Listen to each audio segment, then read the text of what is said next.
Gazette du Togo, une vision sur l'actualité togolaise et sur le monde. Débat sur la 97.1. L'émission est toujours consacrée donc au débat sur l'actualité socio-politique du pays. Et nous recevons pour vous ce matin Ildefonse Akpaki, directeur du journal en ligne La Gazette du Togo. La Gazette du Togo, pour donc retrouver ces informations sur la toile, tapez donc www.lagazettedutogo.com. Ildefonse Akpaki, bonjour. Bonjour, bonjour tout le monde. Merci de toujours accepter nos invitations. Notre deuxième invité est Alonio Ayivi, activiste politique, administrateur du forum, un œil sur l'actualité, désormais cadre du nouvel engagement togolais. Eh bien, Alonio Ayivi, bonjour. Bonjour Ali, bonjour à tous ceux qui nous suivent en ce moment. Bonjour Ali, bonjour à tous ceux qui nous suivent en ce moment. Merci. Alors que le parti au pouvoir Unir célébrait son 6e anniversaire, une manifestation de la C14 interdite vire à des affrontements entre forces de l'ordre et militants. Ces faits n'endurcissent-ils pas, Ildefonse, cette crise politique que le Togo connaît? Je crois, pour être beaucoup plus clair en parlant de ce problème, en parlant d'interdiction d'une manifestation, je crois que la loi sur la manifestation au Togo, cette loi est claire. Un simple communiqué du ministre, soit-il puissant ministre de la République, ne peut pas supplanter la loi fondamentale togolaise. Je m'explique. Lorsque vous avez une manifestation à faire, la loi sur l'organisation des manifestations prévoit des dispositions. Et ce que je sais, c'est que lorsque vous interdisez une manifestation, cela doit être exprimé par un document, non pas un communiqué. Et la loi est claire là-dessus. Si le ministre a respecté à la lettre cette disposition, je donnerai tort aux organisateurs de la manifestation. Mais quand, dans le communiqué du ministre, le ministre prétend dire ou écrire qu'il a été décidé que durant la période du dialogue, que les manifestations seront suspendues. Et que le gouvernement ne voudrait pas être complice donc, de la violation de cet engagement. Le gouvernement togolais, je ne le connais pas 100%, mais je sais très bien que ceux qui sont les premiers violateurs des lois, textes et autres dans la République togolaise sont ceux-là même qui disent qu'ils ne veulent pas être complices d'une quelconque violation. Je suis désolé, je peux vous citer pas mal. Le premier, lorsque le gouvernement dit que la coalition a violé le règlement intérieur, posez-vous la question de savoir qui est-ce qui a nommé les 38 présidents de CELI, alors que dans les règlements intérieurs, il a été demandé que les activités à la CENI soient aussi arrêtées. Arrêtées, on a dit, on n'a pas dit suspendues, arrêtées. Parce que dans les règlements intérieurs, il est mis noir sur blanc, réforme électorale. Qui viole? Ou qui a été le premier à violer? Les deux camps s'accusent aujourd'hui. Non. Qui a été le premier à violer? Même lorsque la coalition a saisi le facilitateur pour lui faire part de cette violation flagrante des règlements intérieurs, le pouvoir et le gouvernement n'ont pas arrêté. Nous avons vu sur les réseaux sociaux ces documents de ZETES, nous avons vu la date, nous avons vu un autre courrier demandant au préfet de faire ci, de faire ça. Vous savez que l'assertion a toujours dit, enlève d'abord le bois que tu as sur tes yeux avant de vouloir enlever la paille qui se trouve sur l'œil de l'autre. Le gouvernement togolais dans une dynamique de dilatoire. Dilatoire, je dis. Et je l'assume. Eh bien, cette manifestation, je vous demandais si manifestation avec assez de violence, violence ou affrontement violent entre forces de l'ordre et militants, pour certains, cela complique davantage aujourd'hui la résolution de cette crise. Vous savez que moi, je ne comprends pas pourquoi le pouvoir et le gouvernement togolais ont toujours l'habitude d'utiliser le langage de la violence et de la brutalité. D'abord, une petite remarque par rapport à l'interdiction. On nous a également fait savoir qu'il y avait un communiqué signé des envoyés ghanéens et guinéens qui était un préalable à l'ouverture du dialogue. Et que partant de ce communiqué, il ne devait pas avoir manifestation. Je fais le jeu entre nous avons accepté suspendre nos manifestations. Suspendre, ce qui veut dire que à tout moment, on peut reprendre. Mais lorsque le gouvernement brandit un communiqué, d'abord que la coalition n'a pas signé, parce que vous n'êtes auteur de ce que vous avez signé. Et même quand on prend les règlements intérieurs que le gouvernement exhibe aujourd'hui, vous savez qu'il y a un principe en droit qu'on appelle le principe de la hiérarchie des normes, qui veut que toute loi qui sera adoptée soit conforme à la Constitution. Mais dans le cas d'espèce, il n'y a qu'un communiqué, et un document que le gouvernement exhibe. Le gouvernement sait très bien que ces deux documents-là qu'il exhibe dans la dynamique du dilatoire n'est en réalité qu'un dilatoire. Si je peux m'exprimer ainsi. Parce que aucun communiqué ne peut supplanter une loi d'une république. C'est la loi fondamentale. Et la loi fondamentale demande à ce que le citoyen manifeste. Parlons côté répression. Moi, j'ai été choqué. Vous avez été sur les scènes? J'étais là. J'ai été choqué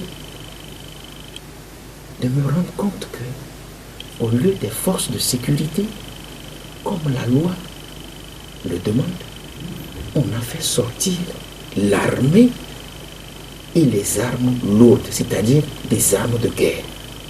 Donc on parle de tentative au niveau de l'opposition, de défiance de l'autorité, tentative de sabotage du sommet de la CEDEAO. Qu'est-ce que vous appelez pas? Qu'est-ce que vous mettez dans tentative?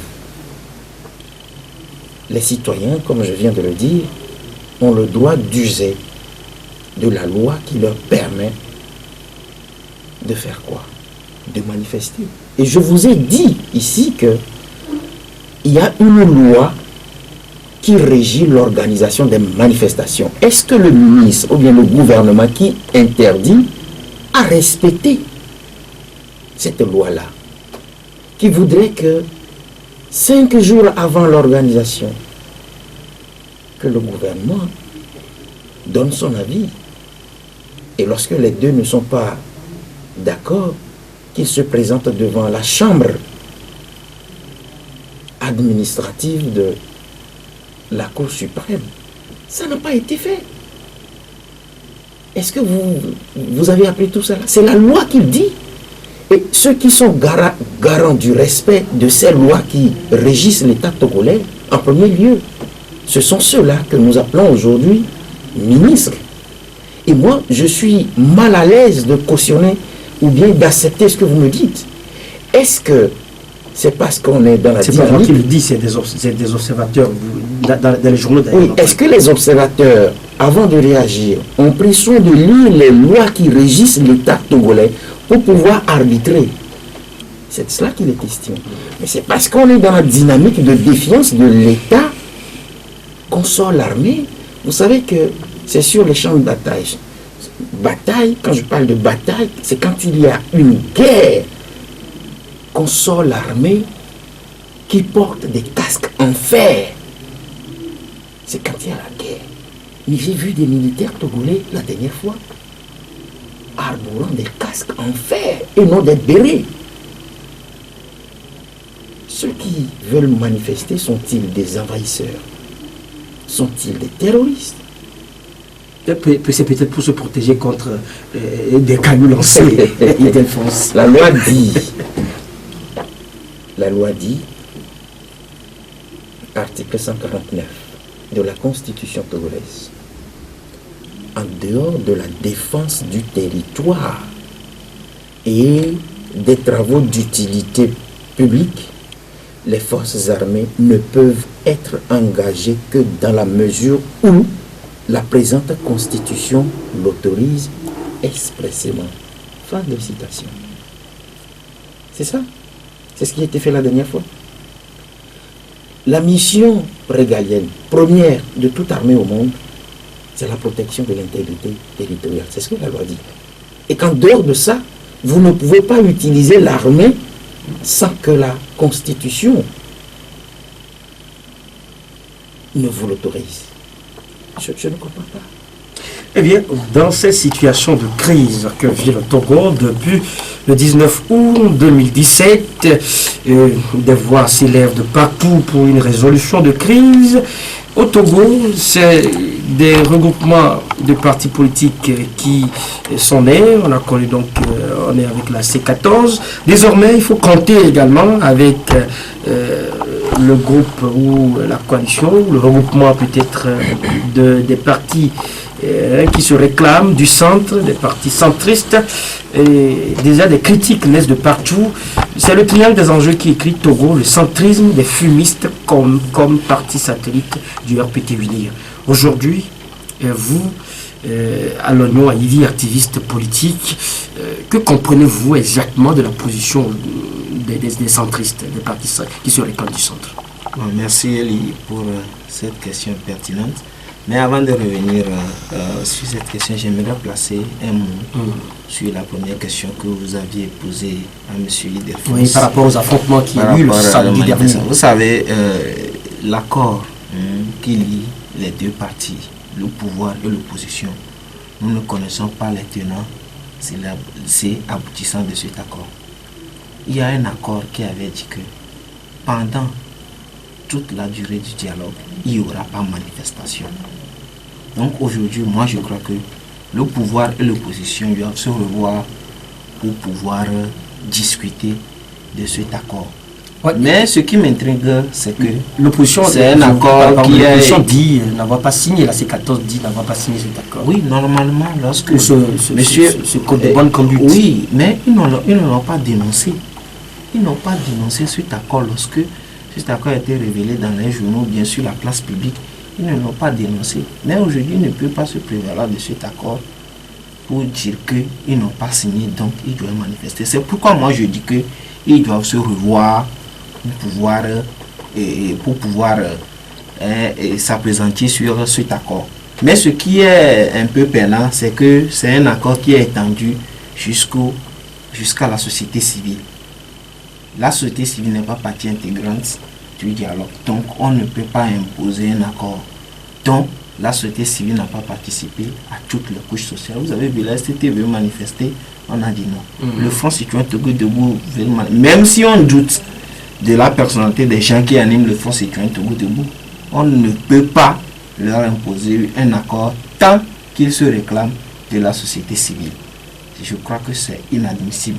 Et vous avez vu, le net a dénoncé cela, que c'est un accord qui ne doit pas être étendu jusqu'à la société civile. Maintenant, revenons à votre question sur les centristes. Moi, je crois que c'est un bon mouvement qui est né. Et comme tu viens de le dire, il y a beaucoup de critiques qui fuisent partout, dans la presse comme sur les réseaux sociaux. Et moi, je crois que nous devons dépasser cette étape-là, monsieur Lee. Et nous sommes dans une situation aujourd'hui très tendue et il y a deux partis qui ont pris d'assaut tout le pays. Il y a l'opposition, la C14 et le parti au pouvoir. Et c'est des partis qui défendent des positions très extrémistes. La C14 dit des positions très extrémistes. Bien entendu. Donc, la C14 dit nous sommes pour le retour de la Constitution 92. Nous sommes pour le départ du chef de l'État en 2020. L'UNI dit que nous ne sommes pas pour le retour de la C92. Nous ne sommes pas pour le départ du chef de l'État en 2020. Donc, aujourd'hui, il faut une troisième voie qui pourra amener les deux partis à comprendre que le pays n'appartient pas à eux, pour qu'ils sortent de cet extrémisme-là, pour pouvoir faire avancer le pays. C'est dans cette idéologie que le groupe des centristes, j'ai participé à la conférence de presse, j'y étais en tant que cadre du net. Je vous dis que ce n'est pas une coalition, mais c'est un cadre de concertation. C'est-à-dire, c'est des groupes qui sont là pour s'appesantir sur des problèmes donnés, proposer des solutions et mettre les solutions devant les acteurs pour qu'ils puissent apporter des amendements pour faire évoluer une situation donnée. Mais aujourd'hui, qu'est-ce qu'on propose aujourd'hui exactement au niveau des centristes? Qu'est-ce qui est proposé? Qu'est-ce que les centristes disent? Aujourd'hui, c'est le problème des réformes qui cause problème. Qu'est-ce que disent les centristes? Les centristes disent qu'il faut que les réformes se fassent dans cette année 2018, avant juin, quels que soient les moyens. Quand je dis quels que soient les moyens, si aujourd'hui la C14 a les moyens de ramener la C92, nous allons les applaudir. Si la C14 n'a pas les moyens, il faut que le pouvoir fonce sur ce qu'il appelle le référendum pour que nous ayons les réformes. Parce qu'aujourd'hui, nous sommes le seul pays de la sous-région qui n'a pas encore suffisamment fait les réformes. Donc, nous disons que la réforme doit se faire de façon approfondie, si possible, aller à une 5e république.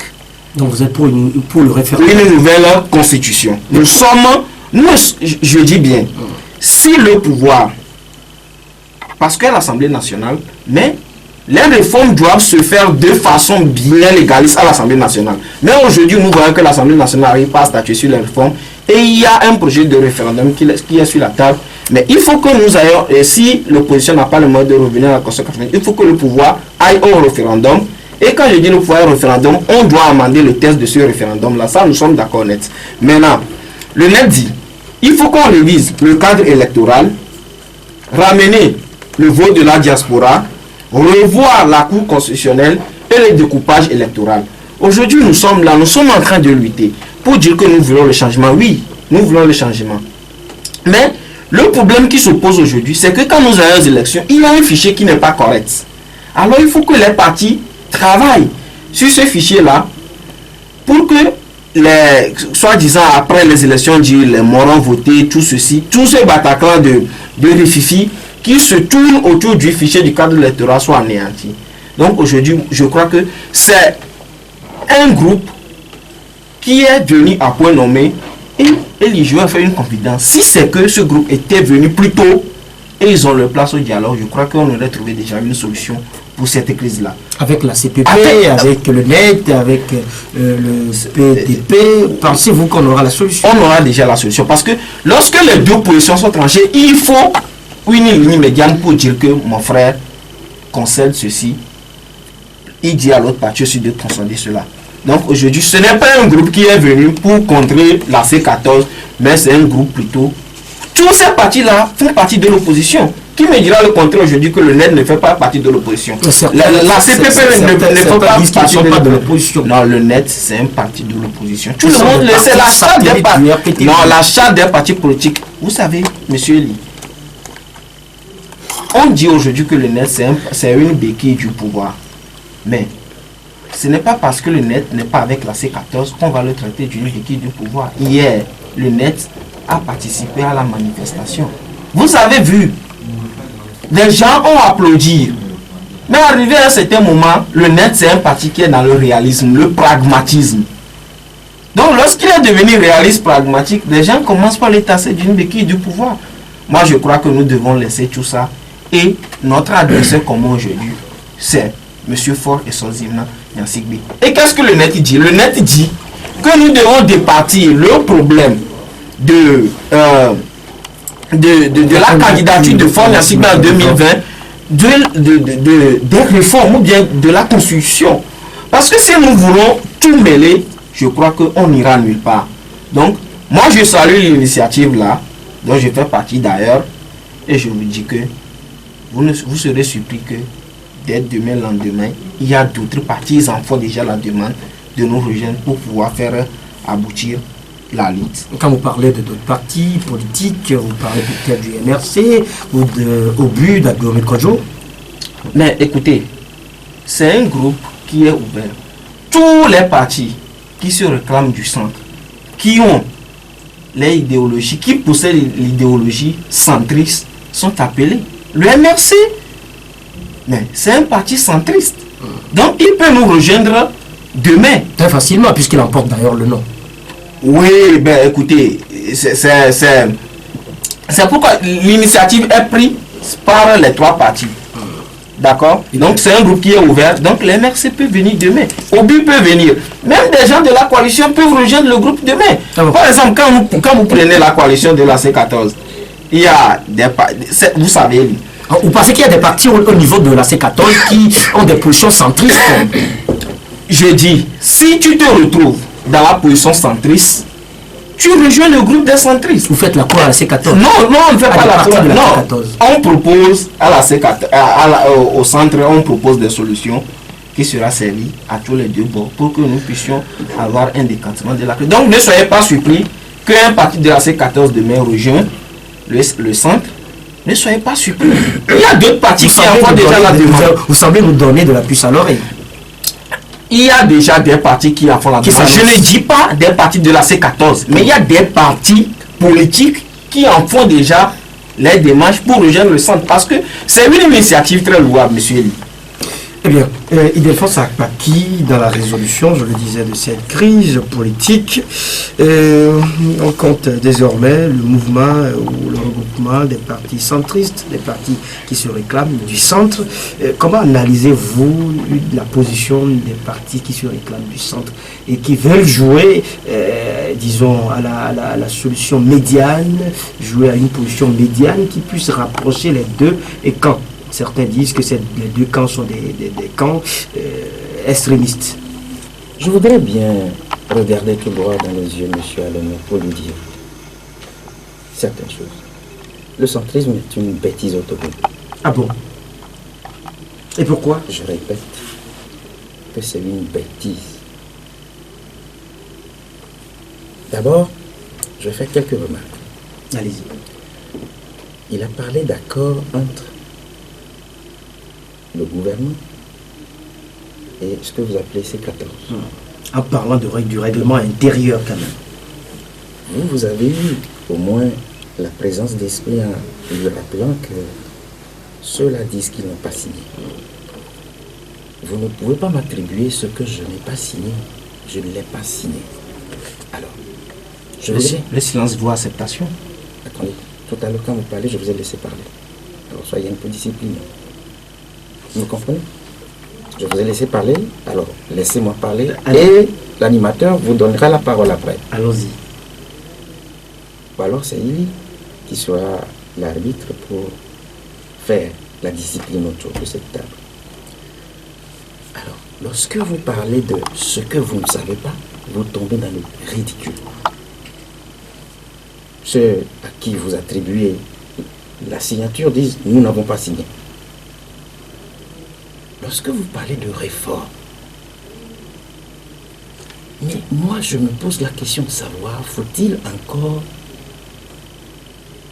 taxer ceux qui sont aujourd'hui à la coalition de ce qu'ils ne se sont pas battus pour que ces réformes ne se fassent? Je rappelle que D'abord, c'est le chef de file de l'opposition qui a attiré l'attention du chef de l'État sur le fait que il faut que les réformes se fassent à travers un courrier. Il a été reçu à l'époque avec une délégation du collectif Sauvons le Togo. Et après, on a remarqué que ça ne marchait toujours pas.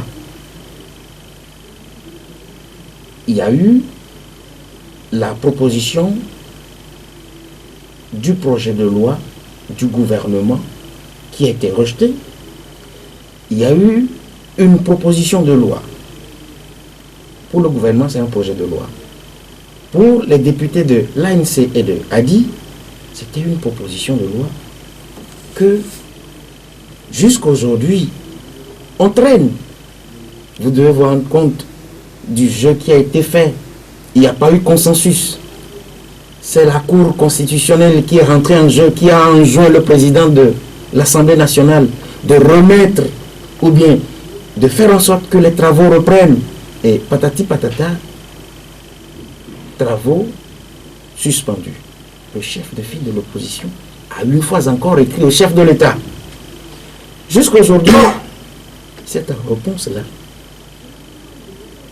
le chef de file de l'opposition ne l'a jamais eu du chef de l'État.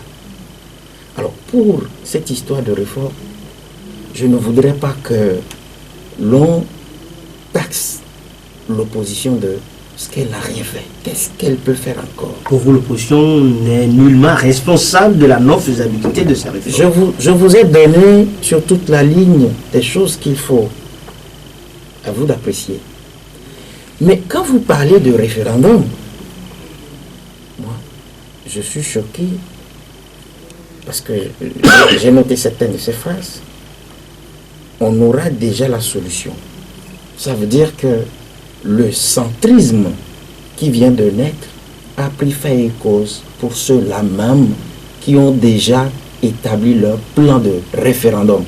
Mais ils ajoutent quand même qu'il faut reformer le cadre électoral avant donc d'aller à ce référendum, à cette consultation électorale.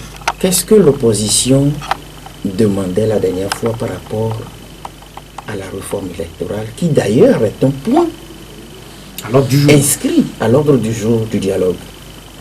Il faut revoir tout le cadre électoral. Mais je vous ai dit tout à l'heure que malgré que ceux-là ont mis noir sur blanc, quand ils demandaient aux autres de suspendre les manifestations, oui, nous pouvons le faire, mais arrêtez les travaux, parce que vous n'êtes pas seul citoyen togolais. Il y a des gens qui ne sont pas membres de votre formation, qui sont citoyens, qui ont le droit de participer à la gestion de la chose publique. Mais diantre, qu'est-ce qui s'est passé? C'est de cela que j'ai parlé tout à l'heure. On a nommé des juges qui, en réalité, ne sont que des fonctionnaires de l'État.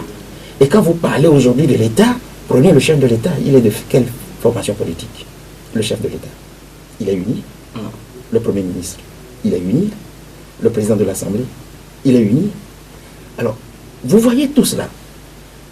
Tous ceux qui sont responsables aujourd'hui des institutions que nous avons au Togo sont tous membres de l'UNI. Mais voilà pourquoi il faut tout revoir. Mais je veux conclure en disant à M. Alogno que en situation de dictature, on ne choisit pas un camp. Quand tu choisis un camp, tu as déjà fait ton choix. Et dans le cas d'espèce, tous ceux qui diront on est centriste, on est gauchiste, on est droitiste, je ne sais pas quoi, sont complices de la dictature au Togo. Je m'arrête là.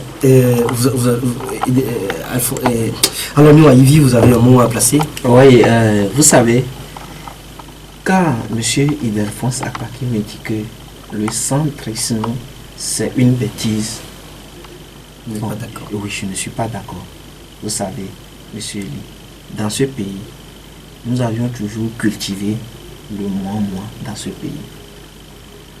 Et je me rappelle au temps de J. Christ Olympio, qui es-tu pour critiquer Chukris Olympio dans ce pays? Mais nous avions vu là, il a fini. Il faut que des gens acceptent d'être critiqués un tout petit peu. Il faut que des gens acceptent de recevoir des conseils des autres. Donc vous pensez que la C14 Non, aujourd'hui, vous savez, je vous dis que le centre fait partie de l'opposition. Nous tous, nous visons un but commun. Peut-être c'est la manière qui diffère. Mais l'objectif, c'est d'atteindre le but commun qui est l'alternance en 2020. C'est pourquoi nous disons même que... Vous insistez vous aussi sur l'alternance en 2020. En 2020, nous insistons, il faut qu'il y ait l'alternance en 2020. C'est pourquoi nous disons que la meilleure façon de faire la réforme actuellement, il faut même que l'opposition se bat pour avoir les 4/5e à l'Assemblée nationale, aux législatives qui arrivent, pour pouvoir opérer les réformes que l'Uni ne veut pas. Ou soit avoir les 2 tiers. Mais avoir les 2 tiers, il y a un inconvénient. Parce que vous pouvez avoir les 2 tiers et dire que vous voulez aller au référendum. Le pouvoir peut vous dire qu'il n'a pas les moyens. Alors, vous devez lutter pour avoir les 4/5e à l'Assemblée nationale pour pouvoir opérer les réformes. Et je vous dis que nous voulons peut-être que le chef de l'État, Faure Eswazima Gnassingbé, se présente à 2020. Comme ça, on pourrait facilement le gagner. Vous n'écartez pas sa candidature en 2020. Par des arguments tels que, bon, vous avez dirigé le pays pendant 15 ans, vous n'avez rien offert au Togolais, vous n'avez pas arrivé à faire éradiquer la pauvreté au Togo. Alors nous allons demander au peuple de voter contre Faure Gnassingbé qui, encore, à son passif, cumule le règne héréditaire de son papa. Donc c'est des arguments que nous pouvons nous servir pour pouvoir tenir l'image de Faure Gnassingbé en 2020 et le battre facilement. Alors d'avoir un nouveau candidat de la part de UNI qui dira que non, Faure Gnassingbé c'est son Faure Gnassingbé, moi je suis venu, j'ai un autre patronyme, donc je ne suis pas responsable du passif de M. Faure Gnassingbé, et faire valoir des arguments qui pourront nous fléchir, nous l'opposition sur le terrain. Donc aujourd'hui, moi je crois que il faut que le centre vienne de net.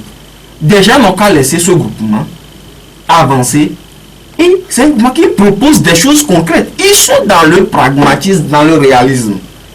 Hein? Est-ce que, Eli, vous savez, aujourd'hui l'opposition, la C14 dit, nous voulons la conscience de 92, nous voulons le départ de Faure Gnassingbé. Monsieur Eli, André, vous et moi, quels moyens avons-nous pour pouvoir faire comprendre ce pouvoir aujourd'hui? Quels sont les moyens? Nous n'avons pas les moyens. Regardez comment la manifestation a été réprimée. Le samedi, on a connu un échec de la manifestation. Aujourd'hui, il faut que nous soyons réalistes. Allons travailler sur le terrain. Vous savez, le week-end prochain, le week-end prochain, le NET a fait une tournée à l'intérieur du pays. Je vous dis que la population de l'intérieur ne sait pas s'il y a crise, si on a frappé Jean-Pierre Favre, si on a cabossé la voiture des gens, s'il y a sommet extraordinaire de la CDI, ils ne savent rien de tout ça. Voyez-vous, donc il nous faut un travail. Et je vous dis que partout le net a passé, tous les villages que le net a traversé, vous allez voir, UNI, il y a toujours des réunions du UNI qui se passent.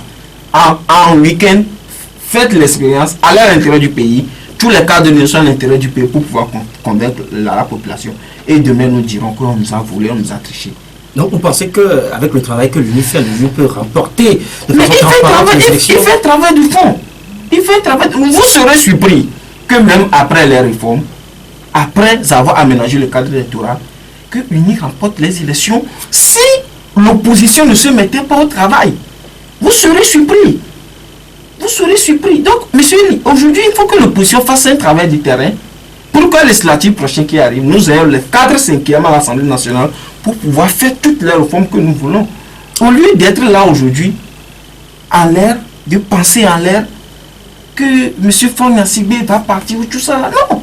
C'est bien beau de dire que M. Faure Gnassingbé quittez. J'ai dit ça d'abord sur Dieu ici. Que nous voulons le départ de M. Faure Gnassingbé, nous voulons le retour à la conscience de 92. Vous avez retourné votre veste.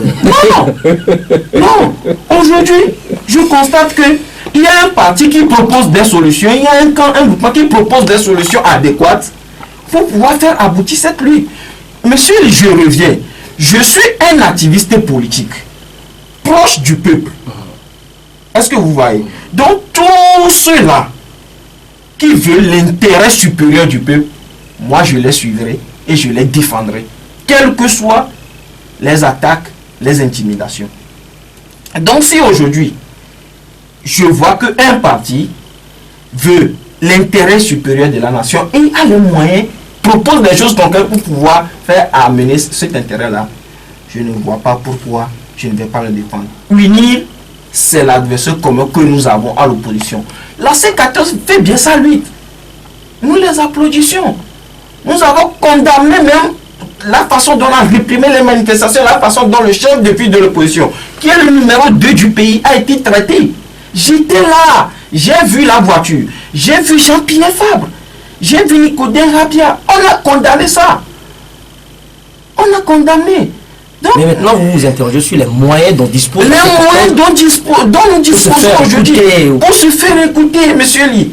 Pour se faire écouter. C'est pourquoi j'ai apprécié même le quoi là, Jean-Pierre Fabre qui était à l'hôtel 2 février la fois dernière pour rencontrer monsieur Kandapa.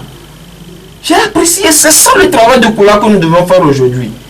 Eh bien, France a qui la grande question que je voudrais vous poser après avoir écouté à l'Union à Yivi, ça porte sur les moyens dont dispose aujourd'hui la C14 pour se faire entendre, pour que les réformes soient faites et selon sa convenance, puisque la C14 réclame donc le retour à la Constitution de 1992, version originelle. La C14 réclame le vote de la diaspora. Est-ce qu'aujourd'hui, dans la situation actuelle, la C14 dispose des moyens qu'il faut pour contraindre le pouvoir à accepter faire ces réformes? Vous voulez que je me transforme en politicien? En analysant un peu la situation.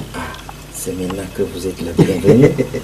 Parce que je ne voudrais pas me substituer à un responsable de la coalition. Tout ce que je sais, c'est que j'ai entendu les premiers responsables de la coalition dire que ce que nous possédons comme arme, c'est le peuple. Le peuple. Et notre... De l'autre côté, ils réclament également le peuple. Ils savent ce qu'ils appellent peuple. Moi, j'ai vu. Vous avez vu le peuple? Moi, j'ai De vu. quel côté? Du côté de la C14? De la coalition. Moi, j'ai vu. J'ai vu des gens, pas seulement à Lomé, mais j'ai vu des gens dans des régions, dans les grandes régions, qui disent aujourd'hui dans les rues, ça suffit comme ça. Formas Go. Vous savez, deux petites remarques. J'ai pris plaisir d'écouter M. Alain quand il parle de 4/5e. Je voudrais juste lui poser la question de savoir, ces 3 formations qui sont les têtes de pont de ce que vous appelez centrisme, ont-ils des députés au Parlement pour faire passer la loi? Il parle du travail à faire pour que les élections prochaines, législatives bien sûr, soient gagnées, soient en faveur de l'opposition. Le travail se fera où? Tu le sais. Et lorsque vous ferez le travail et que ça passera coûte que coûte, parce qu'il a parlé tout à l'heure de 5e République. Alors pour passer de la 4e République à la 5e République, il faut avoir des députés au Parlement. Ils ont combien de députés? Aujourd'hui, ils ne l'ont pas, mais demain, ils pourront l'avoir. Mais attends. Lorsque vous parlez aujourd'hui de la 5e République, c'est maintenant. C'est ceux qui sont aujourd'hui qui vont préparer la 5e République. Ce n'est pas après que vous allez préparer. Ils ont combien de députés? Je pense que c'est deux options. Soit on traite de la question des réformes au Parlement ou on passe au référendum. Quel que soit ce que vous ferez, même les propositions des députés, le projet du gouvernement atterrira où? À l'Assemblée. Vous avez combien de députés? Moi, c'est ce qui me choque. Et puis, lorsque des gens se transforment en mercantaux politiques pour créer des groupes, je ne voudrais pas dire des bêtises sur le premier responsable du net. Directement est un cadre quand même. Qui, après la présidentielle de 2015, a pris fait et cause pour ceux-là même qui ont volé les élections. Je pèse très bien mes mots, volé. Parce que la loi électorale, en son article 8, demande à ce que toutes les décisions soient prises à la plénière. Mais quand vous vous réfugiez seul dans une salle ou chambre, et que dans la lecture des résultats que vous-même vous avez compilés, les résultats sur lesquels vous avez travaillé, vous ne pouvez pas dire, on me fait savoir qu'il y a des erreurs ici. Et lorsque ces résultats falsifiés, fictifs, ont été envoyés à la Cour constitutionnelle, j'ai été ébahi qu'elle a constaté qu'il y a des erreurs. Et jusqu'aujourd'hui, la Cour constitutionnelle n'est pas revenue pour dire aux Togolais les erreurs commises lors de la proclamation des résultats ont été corrigées. C'est du vol. Et lorsque quelqu'un se met dans la posture de défendre ces résultats fictifs et me dit aujourd'hui qu'il est membre de ce que vous appelez centrisme ou centrisme, ou moi je ne sais pas, je dirais, vaut mieux me dire que je suis adepte du mercanto-politique et que je sois un politique versatile que de me dire que je me bats sur le terrain pour que demain nos progénitures aient la paix du cœur. Je ne suis pas du tout d'accord. Et je répète qu'en situation de dictature, vous ne pouvez jamais chercher à être au centre. Dites à celui qui est en train d'opprimer ce peuple-là que ce que vous êtes en train de faire là, ce n'est pas bien que de chercher à être au beau milieu. Vous voulez être au beau milieu pour faire quoi? Pour pouvoir peut-être trouver une solution médiane. Trouver quel genre de solution? Quand vous savez que les premiers responsables du pays, à qui la loi fondamentale togolaise donne le pouvoir de faire d'abord respecter la loi, ils doivent être quoi? Les premiers exemples à respecter la loi. Mais je voudrais dire à M. Alognon de me dire combien de fois le chef de l'État, en 13 ans, s'est présenté devant le Parlement pour faire l'état de la nation comme la Constitution togolaise le recommande dans son article 74. Je voudrais lui poser la question de savoir, dans les dispositions spéciales, on a demandé au chef de l'État et à un certain nombre d'autorités de déclarer leur avoir et bien. Article 145 de la Constitution, combien de fois ils l'ont fait? Vous faites la loi pour les autres ou bien vous faites la loi pour toute la République et que tous les citoyens doivent être au pas pour respecter cette loi-là? Monsieur Oui, j'aimerais dire à monsieur Ildefonse Akpaki que je ne suis pas ici en tant que membre de UNI. Je suis là en tant que membre du MET, qui est un parti de l'opposition. Nous sommes en 2015, lors de la présidentielle. Monsieur Jerry Tama a dit que si l'opposition, parce que l'opposition n'a pas été représentée dans tous les bureaux de vote, que si l'opposition a besoin de certains PV, que lui, il est là pour leur donner le PV qu'il dispose pour pouvoir faire la compilation et de démontrer s'il a réellement gagné les élections. Donc, M. Ildefonse Akpaki ne peut pas me dire que M. Jerry Tama a pris position pour au lendemain de la présidentielle 2015 à faveur de UNI. Non, l'histoire est là. Mais je crois que si nous allons rester dans la même posture, faire les mêmes choses chaque temps, je crois que nous allons trouver les mêmes choses. Depuis 27 ans, c'est la même chose et nous avons les mêmes solutions. Je le dis bien, c'est bien beau de dire, fort quitte le pouvoir. Nous voulons ci, nous voulons ça. Mais il faut que les moyens s'en suivent. Monsieur, si vous me titillez, je serai obligé de vous faire des confidences, mais je n'aimerais pas le faire. Des gens sont là aujourd'hui, dans le manteau des super opposants, mais qui contribuent à l'enracinement de ce régime. Des gens sont là aujourd'hui, dans la peau du loup, c'est-à-dire dans la peau de l'ange le matin, mais la nuit, ils portent la peau du loup pour faire enraciner ce régime. Vous parlez en tant qu'activiste politique, oui, vous avez déjà faux. Je vous dis que j'ai traversé toute la couche politique. J'ai rencontré des responsables politiques. J'ai discuté avec eux. Je ne suis pas, vous savez, malgré mon jeune âge de 25-26 ans, mais je vous dis que j'ai quand même eu l'occasion, la chance de rencontrer tous ces hommes politiques-là, les entendre, les analyser. Des gens travaillent pour l'enracinement de ce régime. Mais je crois qu'il faut que nous ayons le courage. Comme je l'ai ce matin, quand vous voyez mon portable, vous allez vous ébahir des messages que les je gens défends. s'étonnent du fait que Oui, l'activiste politique... oui, que je défends. Mais Alors, je vous dis que je suis un centriste, activiste du coup. politique proche du peuple. Tous ceux-là qui veulent aller dans le sens du peuple, je crois qu'il faut les soutenir. Il faut défendre leur cause. Sinon, les mêmes choses risqueront de donner les mêmes résultats. En 2020, nous aurons Foynacibé aller aux élections et nous gagner lamentablement. Ce que nous ne voulons pas à l'AC et ce que nous ne voulons pas dans ce pays. Eh bien, Ildefonse Akpaki, une dernière question à vous. Pas une dernière question quand même.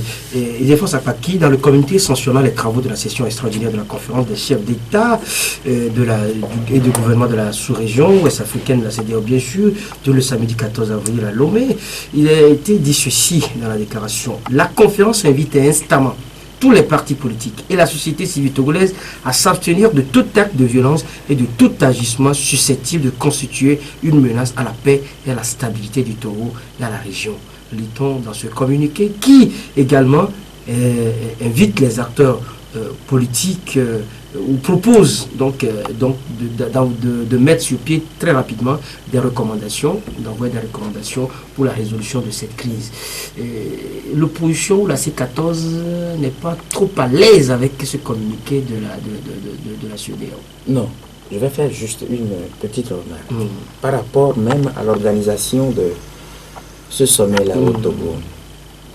Comment un malade en agonie peut-il être le médecin d'un autre malade? Donc, le choix du Togo ne vous sied pas, vous. Excusez-moi, je vais terminer d'abord. Comment un malade en agonie peut-il être le médecin d'un autre malade en agonie? Moi, je n'ai pas compris. Mais j'ai fini par comprendre que bientôt, le chef de l'État togolais va passer le témoin.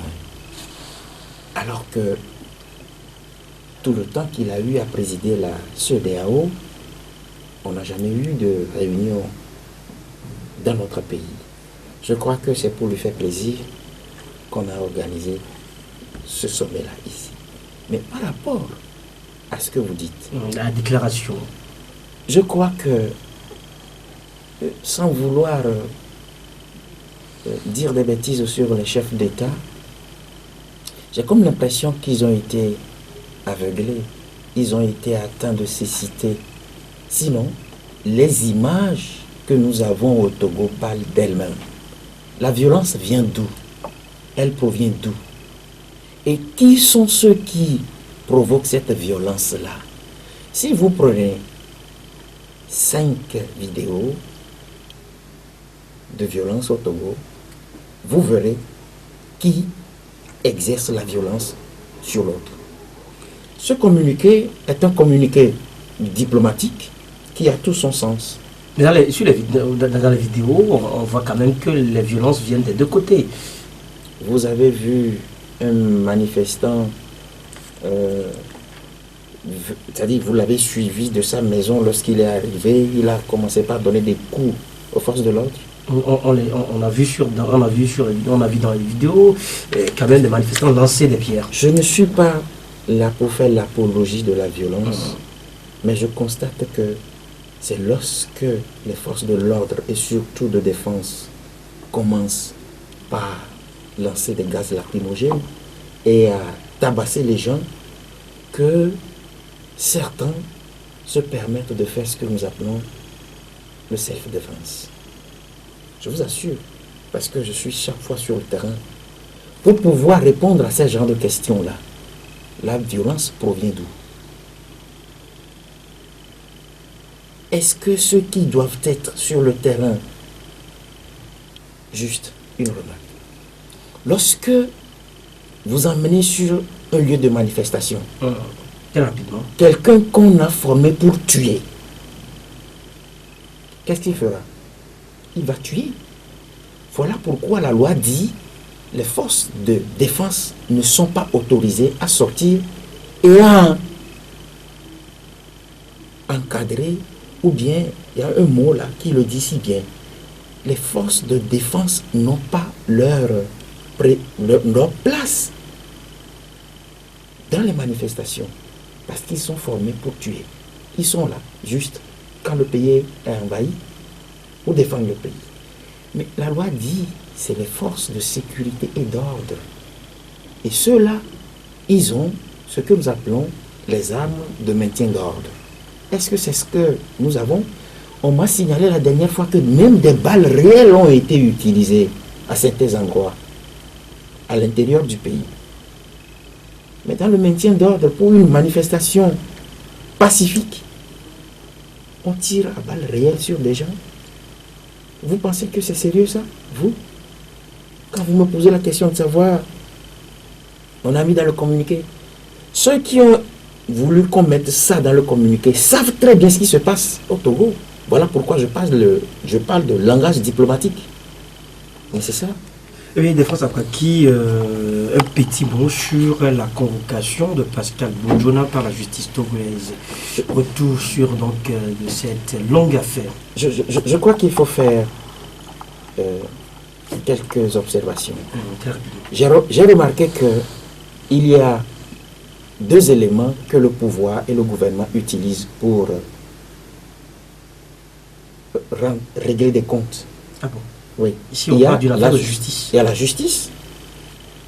Vous avez vu comment le dossier de M. Pascal Akousoulelou a été traité depuis le début, où on a dit vous n'avez pas respecté la loi. On a dit au juge la procédure a été viciée depuis le début. Mais puisqu'ils veulent atteindre un but, mais attends, aujourd'hui, qu'est-ce qu'on veut de lui? On l'a consulté. C'est quelqu'un qui a fait, d'ailleurs, il est l'un de ceux qui ont fait le régime RPT uni. Il peut parler. Mais ces détracteurs savent qu'une fois qu'il a été consulté, certainement qu'il aurait dit certaines choses. Il a fait ce recours, ça fait combien d'années? 2 ans après son recours. C'est 2 ans que la justice l'appelle. C'est ce que le droit dit. C'est ce que la loi dit. Eh bien, Défense Akwaki, à l'oignon, un dernier mot. Oui, sur l'affaire de Pascal Bojona, nous disons qu'il faut que la justice fasse son travail et que l'impartialité domine cette affaire-là. Merci. Merci à vous, Défense Akwaki. Je rappelle que vous êtes le directeur de publication de journal en ligne, la Gazette du Togo.com. Sur ce site, la Gazette du Togo.com, vous retrouver cette émission Actu Débat. Merci également à vous, Alonio Alivi, activiste politique, administrateur du forum NMEI sur l'actualité. Vous qui nous avez suivis, recevez également nos merci. Au revoir et prenez très bien soin de vous. La vie est une chance, mieux une grâce. La Gazette du Togo, une vision sur l'actualité togolaise et sur le monde. Rejoignez-nous sur le www.lagazettedutogo.com ou sur nos comptes Facebook, Twitter et YouTube. Pour tout contact, écrivez à contact@lagazettedutogo.com ou appelez le 92 80 88 53. La Gazette du Togo, c'est l'information en continu.